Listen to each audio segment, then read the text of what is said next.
I thought I knew what petty looked like, until my HOA turned my driveway into their personal snow dump and told me I should be grateful. Picture this. You're a widower, still grieving the wife cancer took last winter. You wake up to an 8-foot wall of toxic snow completely sealing your garage shut, trapping your 78-year-old mother-in-law inside with her heart medication running low. But here's what broke me.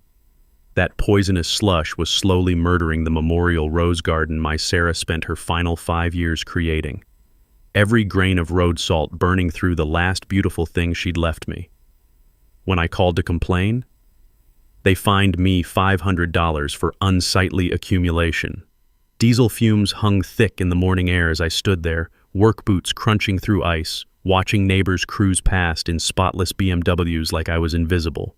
What would you do if they killed your wife's legacy, then billed you for the funeral? Drop your HOA nightmare below, because what I did next left 47 families stranded and made the evening news. My name's Wade Garrison, 52 years old, retired from City Public Works after 30 years of fixing everyone else's infrastructure problems. Never thought I'd need those skills to fight my own neighbors.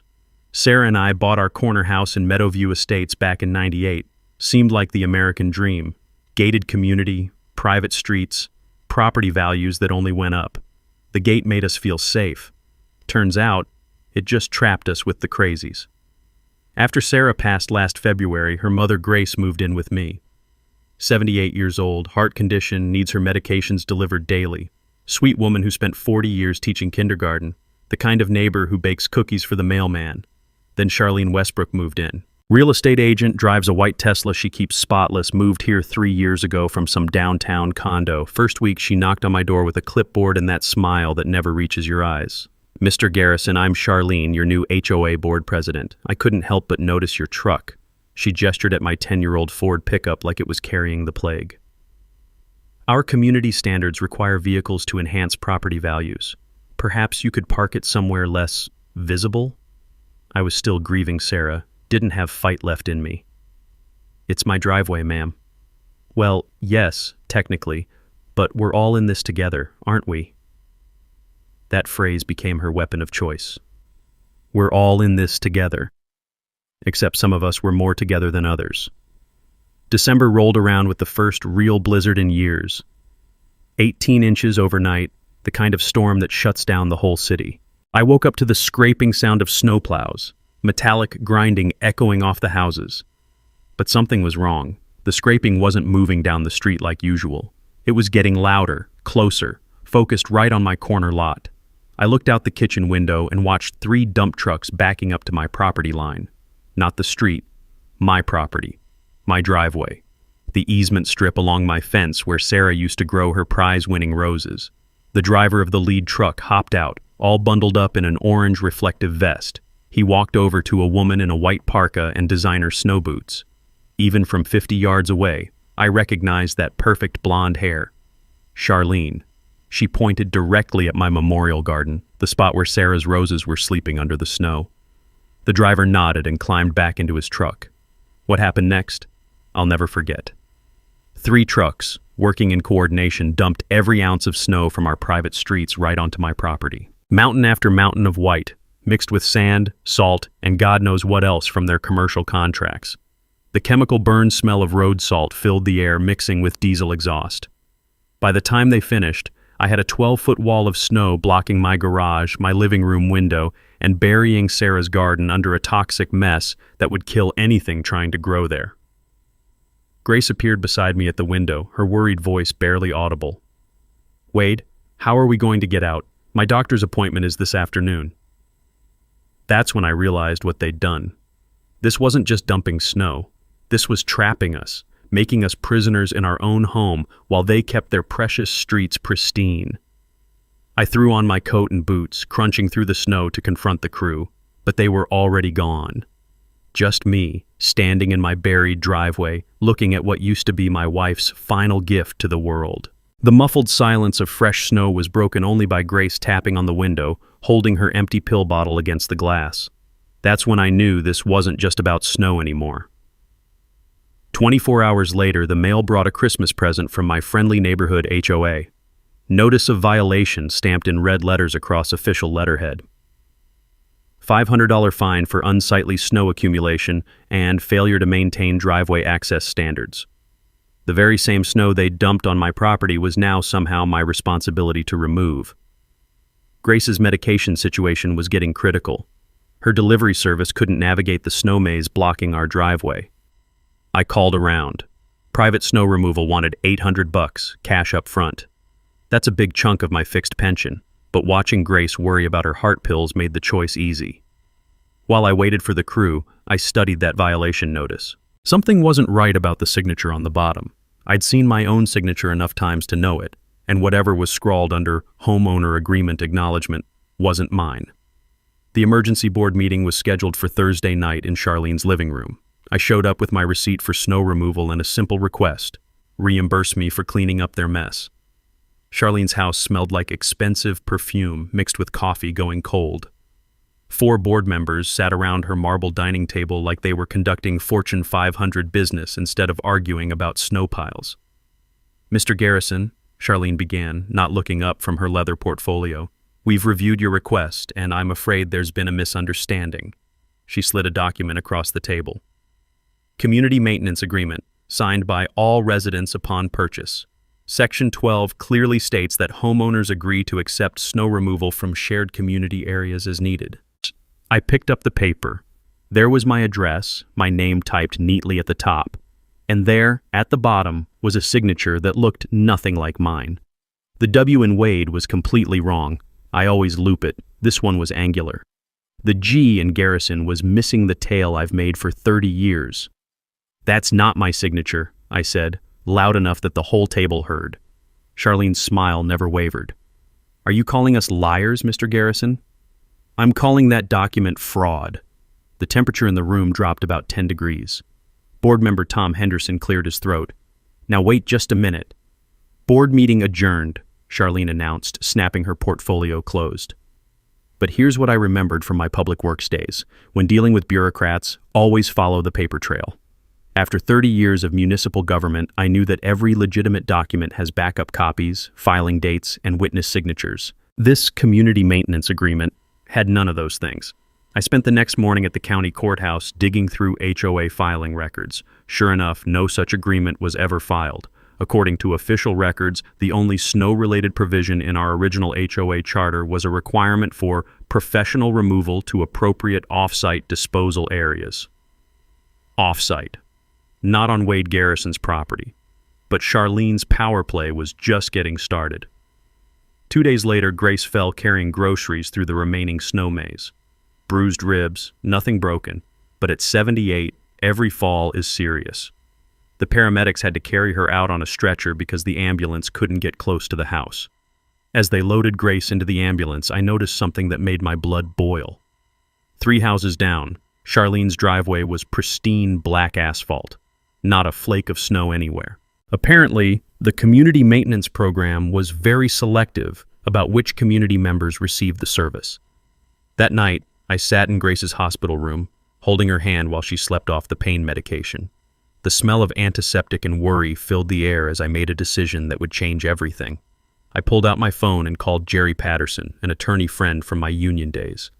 Jerry had helped us navigate the pension paperwork when I retired, and more importantly, he had a reputation for not backing down from bullies. "Jerry, I need to understand something about property rights and trespassing law." "What kind of trespassing, Wade?" "The kind where neighbors dump tons of trash on your land and then threaten you when you complain." Jerry was quiet for a moment. "Wade, you know that dumping anything on private property without permission is criminal trespass, regardless of what any HOA agreement says, right? Even if you had signed that document, which it sounds like you didn't, they can't override state law." That's when I learned my first important lesson. HOA agreements cannot supersede criminal law, period. Translation: if they're dumping on your property without permission, they're committing crimes, not enforcing community standards. Grace squeezed my hand in her sleep, and I squeezed back. This wasn't over. Not by a long shot. The next storm hit in January, and Charlene decided to turn up the heat. This time, they didn't just dump street snow. 3 trucks rolled up carrying loads from their shopping center contracts: sand, salt, chemical de-icers, plus whatever trash got mixed in from the parking lots. The pile grew to 12 feet high, completely blocking our driveway and living room window. Grace couldn't even see outside anymore. Our house went from cozy retirement cottage to snow prison in about 2 hours. But the real problem hit when our heating oil truck couldn't make the delivery. Our tank was nearly empty, and with outside temperatures dropping to 15 below, our house started feeling like a refrigerator. Grace's arthritis was acting up, and keeping the indoor temperature at 55 degrees wasn't helping her recovery from that fall. I called Jerry Patterson again. "They've escalated, Jerry. This isn't just harassment anymore. They're creating dangerous conditions for an elderly resident." "Wade, we need to document everything. Photos, temperature readings, anything that shows they're endangering Grace's health. And I want to schedule an emergency board meeting." "Already tried that. Charlene scheduled it for this Saturday." "Problem? My daughter's flying in from California for her first visit since the funeral. Only time she could get off work." Jerry was quiet, thinking. "That's not a coincidence, Wade. She's trying to isolate you, make you choose between family time and fighting back." He was right, but I wasn't going to miss seeing Lisa. First time in 8 months, and she was bringing the grandkids. Grace needed to see those kids, especially after her accident. Saturday came, and I walked into that board meeting alone. 47 residents packed Charlene's living room, and I could feel the tension thick as winter air. Some faces looked sympathetic, others openly hostile. Charlene had prepared a PowerPoint presentation called "Property Value Threats in Our Community." I kid you not, she actually used Comic Sans font, which told me everything about her attention to detail. Slide 3 featured a photo of my house labeled "Maintenance Concerns," right next to pictures of cracked sidewalks and dead trees. Like my 30-year-old home was somehow dragging down the neighborhood just by existing. "As you can see," Charlene explained, clicking through photos of various undesirable elements in our community, "certain properties require additional community support to maintain our standards." Additional support. That's what she called dumping toxic snow on my memorial garden. But the room wasn't buying it. I saw heads shaking, people whispering. Margaret Presley raised her hand. "Charlene, why is all the snow being dumped on one property? Seems like the burden should be shared." Charlene's smile tightened. "The Garrison property is most suitable for temporary storage due to its corner location and available space." Available space? That was Frank Rodriguez, whose house backed up to mine. "Wade's got the same size lot as everyone else." "Which brings us to our solution," Charlene announced, clicking to the final slide. "Motion to continue snow placement for community efficiency. All in favor?" 4 hands went up. Only Tom Henderson abstained, looking uncomfortable. "Motion carries, Mr. Garrison. We appreciate your continued cooperation." Cooperation. That's what she called burying my house in toxic waste. But walking home that night, I realized something important. The room wasn't united behind her. People were asking questions. Margaret and Frank weren't buying the company line. Even Tom Henderson looked like he was having doubts. I spent the next week doing research, and that's when I discovered something that changed everything. Spring soil testing from Grace's attempted garden showed salt levels 20 times higher than normal. But it wasn't just regular road salt. The lab report identified sodium chloride mixed with magnesium chloride and calcium chloride, commercial de-icing compounds that aren't supposed to be used in residential areas. This stuff was designed for highways and airport runways, not neighborhood streets. Jerry looked over the lab results and whistled. "Wade, this is environmental contamination. Those chemicals will kill anything trying to grow there for years, and some of these compounds, they're restricted for residential use." That's when I learned my second important lesson. Not all de-icing compounds are created equal, and some are actually illegal for residential dumping. Translation: check what chemicals are being used on community snow removal. You might be getting poisoned along with your plants. The humorous part? Charlene's PowerPoint included a stock photo labeled "Ideal Community Resident." Blonde hair, perfect smile, standing next to a luxury car, looked suspiciously like her real estate headshot from 2019. But the joke was about to be on her because I was done being the community doormat. Lisa and the kids had left that morning, and Grace was feeling stronger. Time to take the gloves off. February brought Charlene's boldest move yet, a formal proposal to make my suffering permanent. The letter arrived on HOA letterhead, professional as you please. Snow Depot lease agreement, offering me $50 per year to use the corner of my lot as the community's official dumping ground for all seasonal maintenance materials. $50. for destroying my property value and Grace's quality of life. The contract terms made my blood pressure spike, year-round dumping rights for a 20 by 30-foot area. Seasonal maintenance materials included sand, salt, debris, and whatever else they felt like storing. The dead zone would be permanent. Nothing would grow there for decades. Grace read over my shoulder as I studied the contract. "Wade, that's right where I was planning my physical therapy garden. Doctor said working with plants would help my arthritis." She was right. Losing that space meant losing the one thing keeping Grace mobile and motivated. Plus, having a permanent industrial dump in my front yard would crater my property value. Who wants to buy a house next to a chemical waste pile? But I was done reacting. Time to start researching. County courthouse records became my second office. 30 years in public works teaches you that paper trails tell the truth when people lie. I pulled every document related to our subdivision. Original plat maps, easement agreements, utility rights, the works. Most of it was routine stuff, but buried in the 1987 original subdivision plat was a detail that made me sit up straight. My corner lot didn't just have a house on it, it controlled something much more valuable. The exclusive access easement to every private street in Meadowview Estates. I called my surveyor buddy Mike Torres to double-check what I was seeing. Mike's been mapping property lines for 25 years, and when he came out with his equipment, what he told me was music to my ears. "Wade, this is incredible. Your property includes the only legal access point to all 47 houses in this community. See this line here?" He pointed to his survey map. "Everything behind this boundary is private streets owned by the HOA.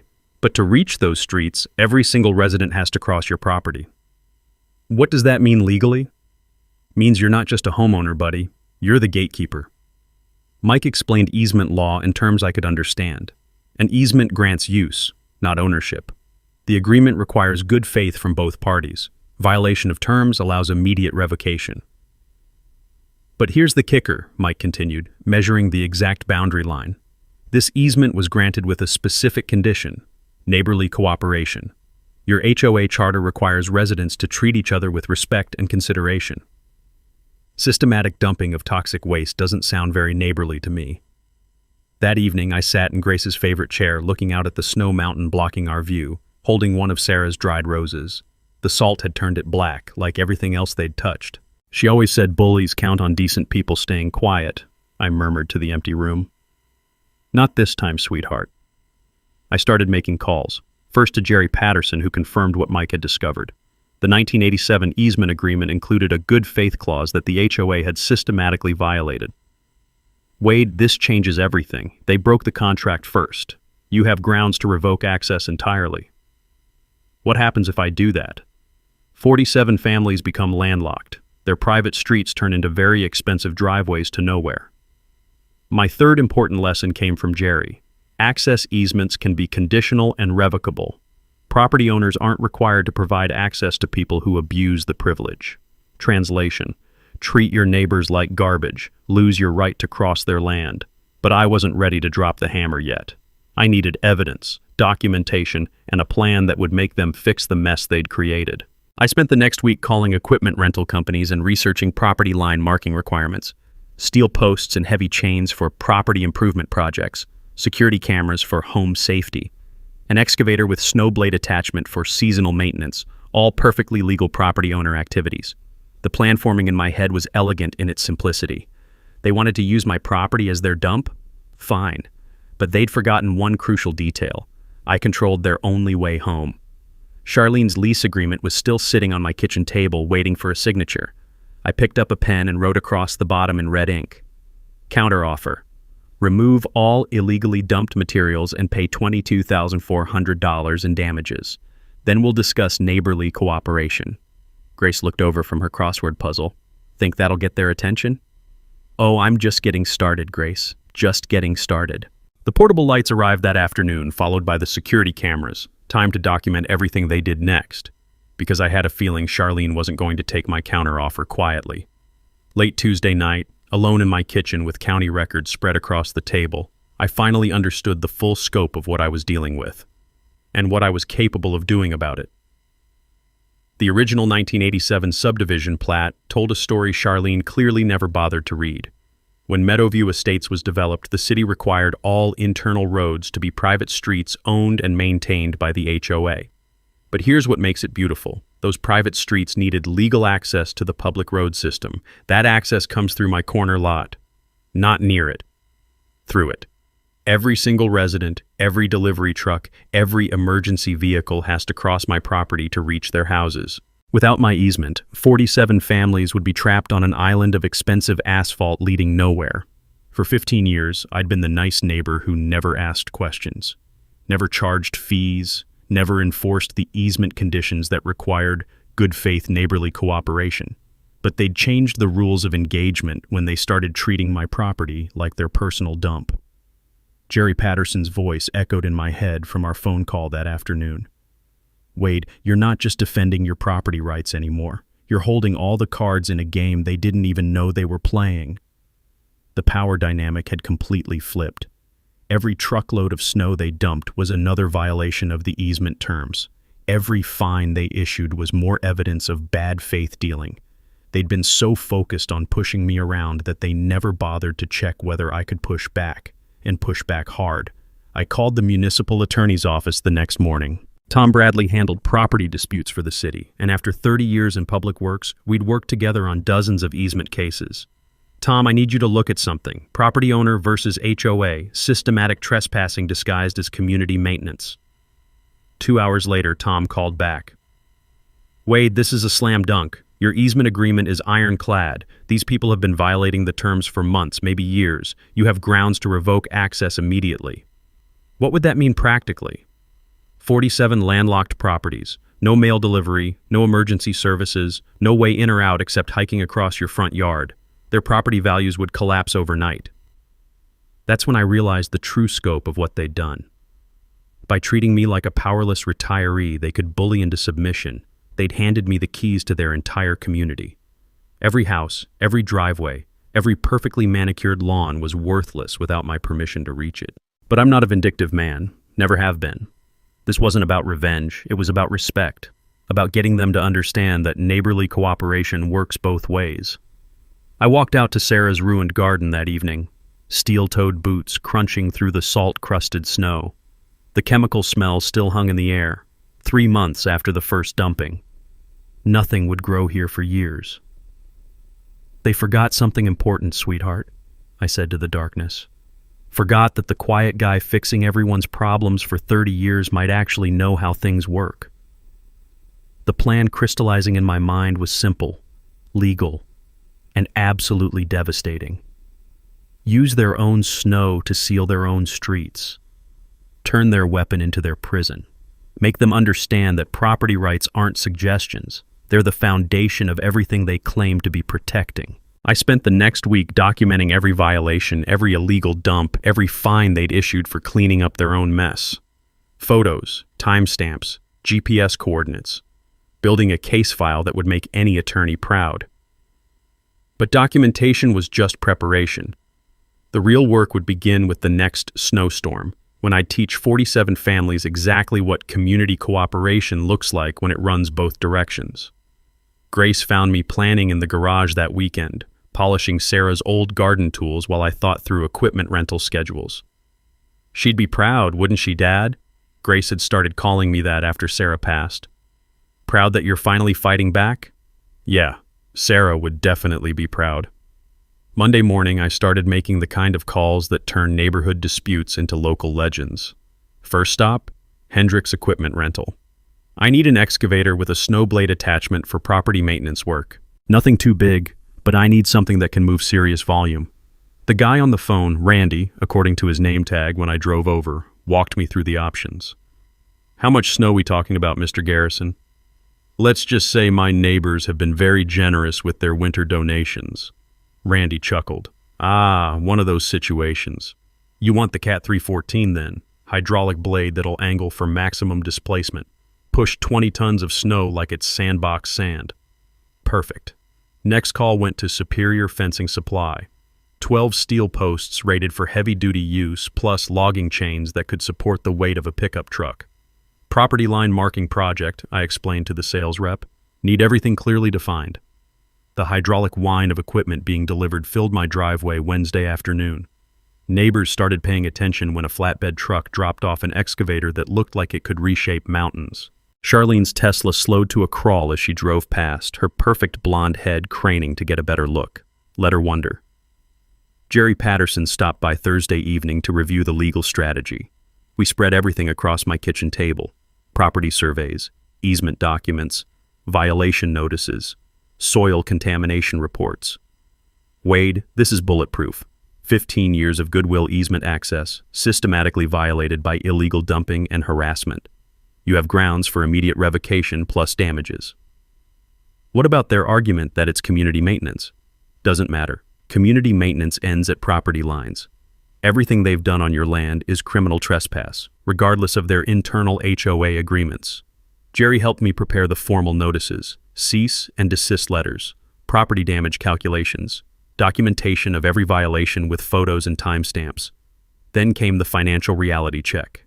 3 storms of private snow removal, $2,400. Sarah's Memorial Garden destruction, $3,000. Soil remediation for chemical contamination, $8,000. Driveway repairs from heavy equipment damage, $4,000. Legal fees, $5,000, and climbing, total damages, $20,400. Nearly half my annual pension spent cleaning up their mess. But the most important preparation was rallying the witnesses. Margaret Presley agreed to provide a written statement about the dumping pattern. Frank Rodriguez offered video evidence from his security cameras showing the targeted placement. Even Tom Henderson from the board quietly admitted he'd never seen documentation for their community maintenance agreement. Friday afternoon, Lisa called from California. "Dad, I've been thinking about what happened while we were visiting. This isn't right. They can't just bury your house and call it community service." "Don't worry, sweetheart. Your old man's got a plan." "What kind of plan?" "The kind your mother would have used. Firm but fair, with consequences that fit the crime." That weekend, I set up the security equipment, cameras covering every angle of my property line, portable floodlights to illuminate nighttime dumping operations, everything time-stamped and recorded to cloud storage that couldn't be tampered with. Mike Torres came by Saturday to install the steel posts marking the exact easement boundaries.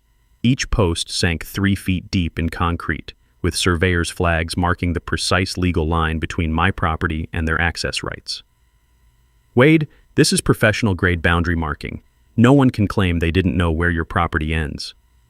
Sunday evening, the weather forecast made everything perfect. Major blizzard system moving in from Canada, 18 to 24 inches expected Monday night into Tuesday, the biggest storm in 15 years. I called Grace into the living room for a family meeting.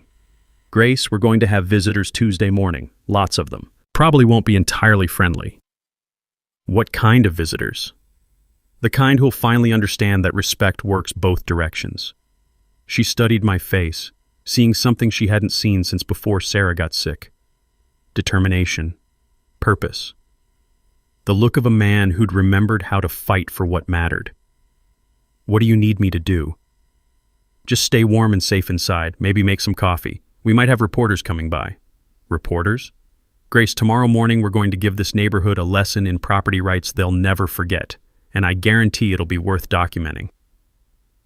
That night, I checked the excavator hydraulics one final time, tested the blade angle for maximum snow displacement, confirmed the steel posts were properly positioned, everything ready for Tuesday morning's community education project. The metallic smell of hydraulic fluid mixed with the crisp winter air as I sat on Sarah's memorial bench, looking at where her roses used to bloom. Tomorrow, they'd finally get the respect they deserved, and 47 families would learn what community cooperation looks like when it runs both directions. Tuesday morning brought the storm right on schedule, and with it, Charlene's desperate attempt to maintain control of a situation that was rapidly slipping away from her.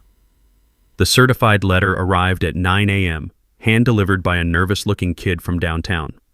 "Demand for immediate compliance," stamped across the envelope in threatening red letters. Inside, 3 pages of legal-sounding language that basically boiled down to, "Remove your barriers within 48 hours, or face $10,000 in fines plus attorney fees for blocking community access and endangering residents with illegal obstructions." Illegal obstructions, that's what she called properly marked property line improvements installed by a licensed surveyor on my own land. But here's where Charlene made her first critical mistake. The letter was signed by Anderson, Bailey and Associates, a legitimate law firm downtown. I recognized the name because they'd handled some municipal contracts during my public works days. Professional curiosity made me call them directly. Anderson, Bailey and Associates, this is Michelle. Hi, Michelle, this is Wade Garrison. I received a letter from your firm regarding an HOA dispute. Could I speak with the attorney handling my case? Long pause. Could you spell your last name, sir? Garrison, Meadowview Estates HOA matter. Another pause, then typing. Sir, I don't show any active files under that name. Could you read me the case number from your letter? I read the number. More typing. Mr. Garrison, that's strange. That case number format doesn't match our system. Could you hold while I check with Mr. Anderson? 5 minutes later, a man's voice came on the line. Mr. Garrison, this is David Anderson. I understand you received a letter claiming to be from our firm? Yes, sir. Threatening legal action over property line markers on my own land. Sir, we don't handle HOA disputes, and we certainly didn't send you any threatening letters. Could you fax me a copy of what you received? This sounds like someone is using our letterhead without permission. Bingo. Charlene had fabricated the whole thing. Jerry Patterson was practically giggling when I called him with the news. Wade, she just committed mail fraud using a fake attorney letterhead. That's a federal crime. But it gets better. We can use this to show a pattern of deception and harassment. That afternoon, the real attorney from Anderson, Bailey and Associates, called me back. Mr. Garrison, we're filing a complaint with the state bar about unauthorized use of our letterhead. We'd also like copies of any other documents your HOA has sent claiming to be from law firms. And turns out this wasn't Charlene's first attempt at legal intimidation. 2 other neighbors had received similar fake legal threats over minor violations. The state bar was very interested in systematic fraud, but Charlene's day was just getting started. Around 4 p.m., a genuine attorney did show up at my door. Older gentleman in a nice coat, carrying a legitimate briefcase with real legal documents. Mr. Garrison, I'm Robert Presley, attorney for the Meadowview Estates HOA. I apologize for disturbing you, but I need to discuss this property access situation. I invited him in for coffee, professional courtesy, and I wanted to hear what the real legal counsel had to say. Mr. Garrison, I'll be direct. Mrs. Westbrook contacted our firm about property access barriers, but she failed to mention certain complexities in your situation. What kind of complexities? Well, the systematic dumping of snow and chemicals on your property, for starters. The fake legal threats. The violation of your easement agreement terms. Mrs. Westbrook presented this as a simple property dispute, not a pattern of harassment and illegal trespassing. Robert Presley looked genuinely embarrassed. Sir, my client has created significant liability exposure for the entire HOA. Your easement rights are clearly documented, and the violations are extensive. I'm recommending immediate settlement negotiations. What kind of settlement? Full damages for property restoration, plus legal fees, plus a binding agreement that prevents any future dumping or harassment. My client needs to understand that continued violations could result in complete access revocation. I appreciated his honesty. Mr. Presley, I'm not interested in punishing the whole community for one person's poor decisions, but I am interested in respect and accountability. I understand completely. Mrs. Westbrook has been difficult to counsel. She seems to believe HOA authority supersedes property law. After he left, I called Jerry with the update. Their real attorney just threw Charlene under the bus, Jerry, recommended settlement, and said she's created liability for everyone. Wade, that's surrender. They know they can't win this legally. Question is whether Charlene will accept reality or double down on stupid. The answer came that evening. Emergency board meeting called for 7 p.m. at Charlene's house. Agenda item: immediate removal of illegal barriers by any means necessary. Any means necessary. That sounded like a threat to me. Time to make some final preparations for tomorrow morning's community education project. Wednesday evening brought the blizzard, and with it, Charlene's final, desperate attempt to prove who really ran Meadowview Estates. The snow started falling around dinner time, thick flakes that meant business. By 10 p.m., we had 8 inches on the ground, and it wasn't slowing down. Perfect conditions for what I knew was coming. Around 11:30, headlights swept across my living room window. 3 trucks lined up on the street outside. the familiar orange and black of Premier Snow Removal, Charlene's contracted crew. But this time, something was different. Charlene's white Tesla was parked right behind them, hazard lights blinking in the swirling snow. I grabbed my camera and winter coat. If she wanted to personally supervise this operation, I was going to document every second of it. The lead driver hopped out of his truck, guy I'd seen before, Miguel something, but instead of heading straight to work, he walked over to my property line where I was standing. "Mr. Garrison?" "Miguel Santos, crew chief. Listen, I need to tell you something before we start." "What's that, Miguel?" "Lady in the Tesla offered my guys a $500 cash bonus tonight. Said to dump extra loads, really bury your property good. Teach you a lesson about respecting the community." Miguel looked genuinely uncomfortable. "Sir, I got kids to feed, but this doesn't feel right. She wants us to dump sand, salt, and construction debris mixed with the snow. Target your garden area specifically. Construction debris, chemical de-icers, targeting Sarah's memorial garden for maximum damage. Miguel, you do what you need to do for your family. Just know that I'm recording everything, and none of this is your fault." He nodded and walked back to his crew.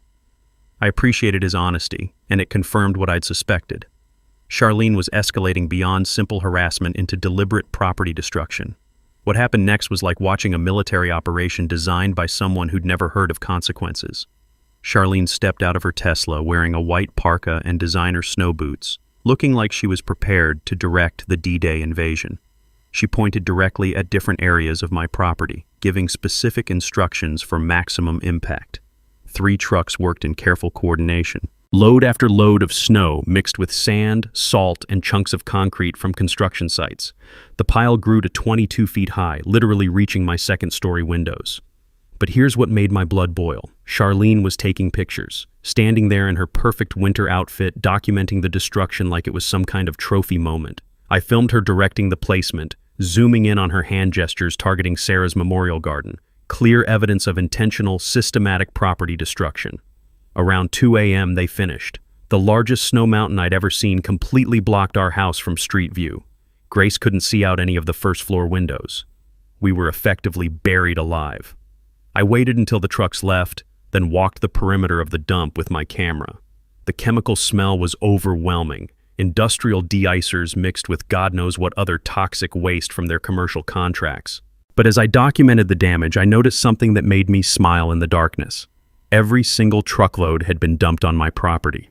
None of it on city streets, none on the easement access route.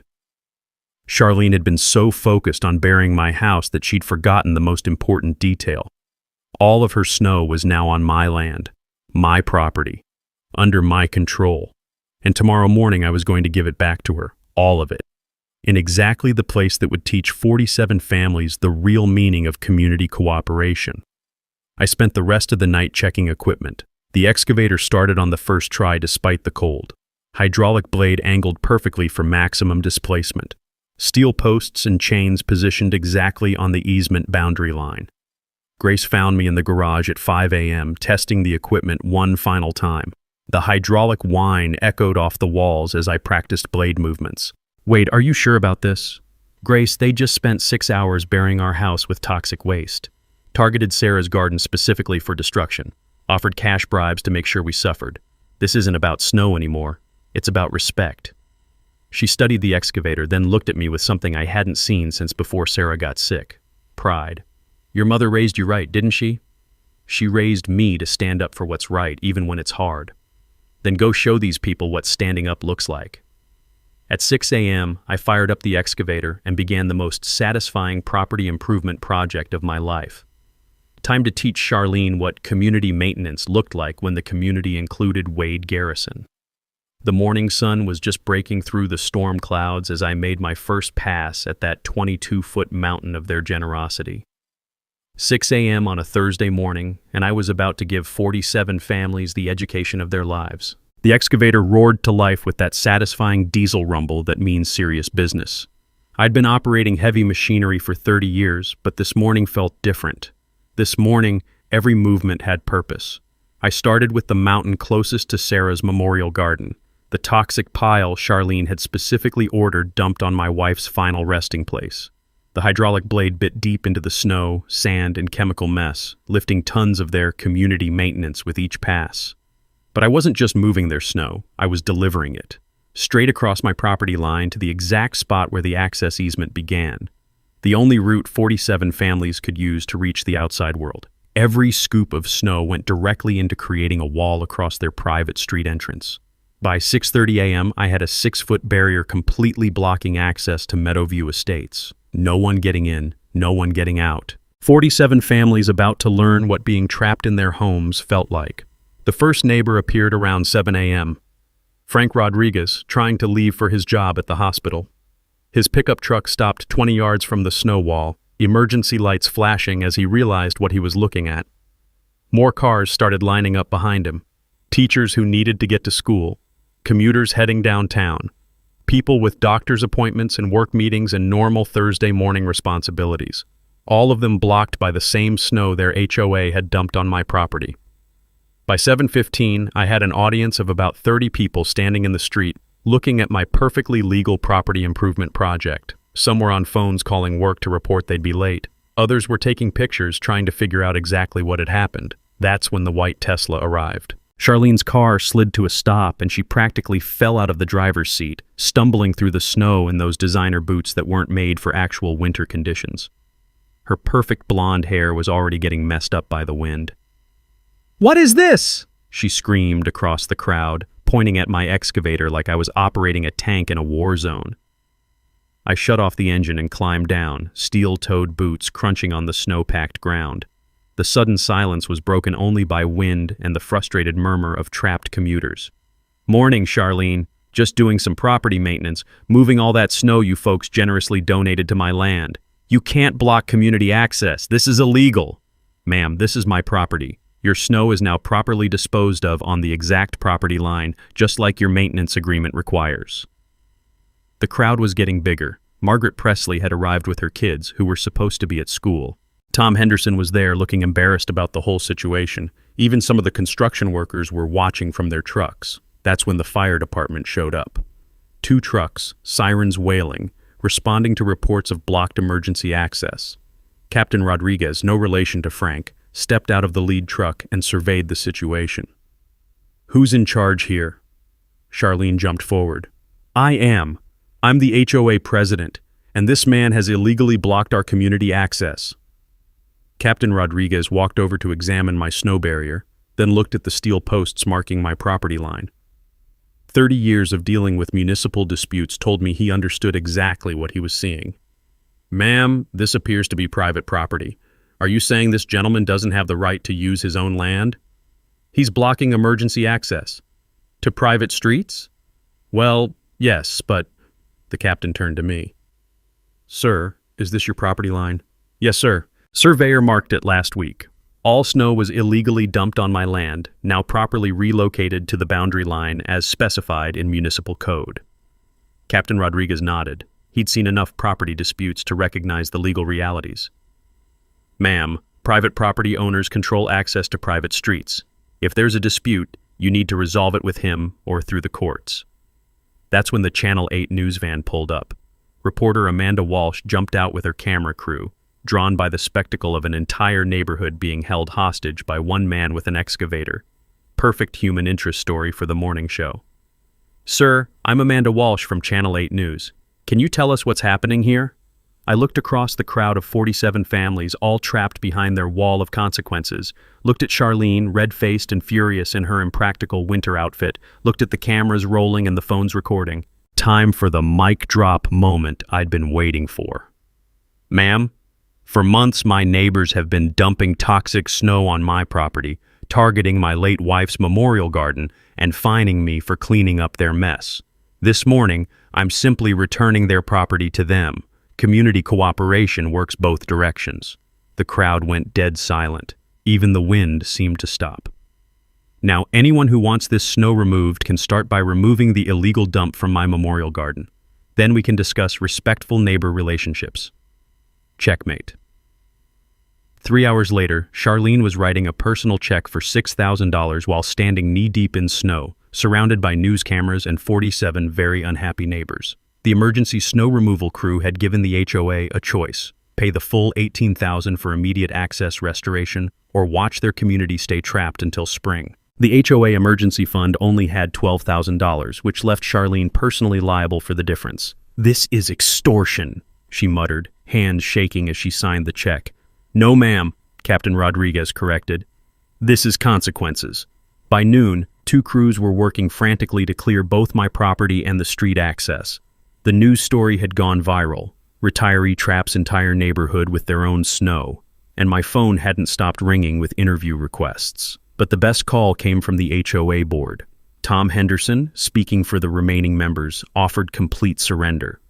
"Wade, we're prepared to accept your settlement terms, full property damage compensation, legal fees, and a binding agreement for future snow disposal.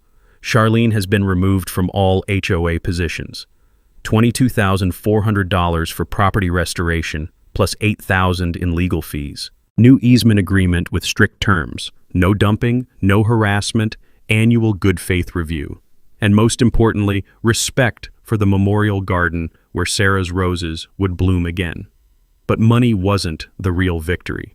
The real victory was watching 47 families learn that community cooperation requires actual cooperation. That property rights aren't suggestions. That the quiet guy who fixes everyone's problems might actually know how things work. 3 months later, Grace's physical therapy garden was thriving. We'd used professional soil remediation to clean up the chemical contamination, and the settlement money allowed us to expand into the space where the snow dumps used to pile up.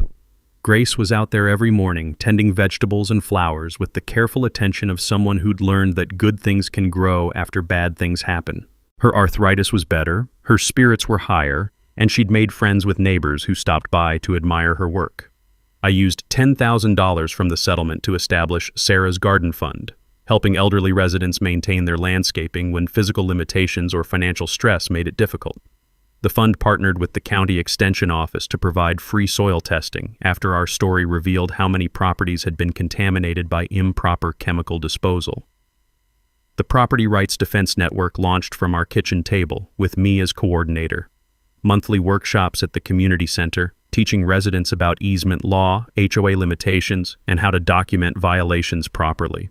Amazing how many people had been suffering in silence, thinking they had no power against bureaucratic bullying.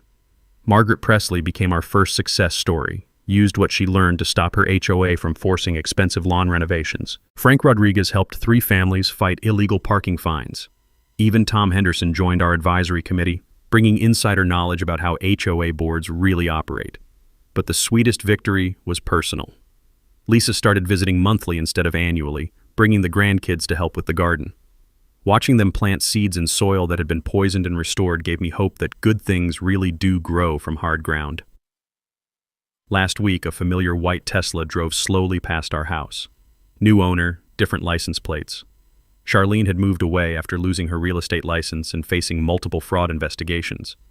The state bar took fake legal threats very seriously, especially when they involved elderly victims. Her replacement house had a prominent for sale sign in the front yard. Apparently, karma comes with real estate consequences. Grace found me that evening, sitting on Sarah's memorial bench, watching the sunset through healthy rose bushes that had been given a second chance to grow. "Think she'd be proud, Wade?" I looked at the garden, then at our peaceful neighborhood where residents now treated each other with respect instead of entitlement. "Yeah, Grace. Sarah would definitely be proud." Next week, we're helping a veteran in Riverside fight an HOA trying to ban his service dog. Bullies hate an informed community, but they really hate organized neighbors who know their rights. Drop your worst HOA nightmare in the comments below. Let's help each other fight back. And hit subscribe plus that notification bell because justice served cold is always worth sharing. Remember, community cooperation works both directions. Sometimes people just need help remembering that.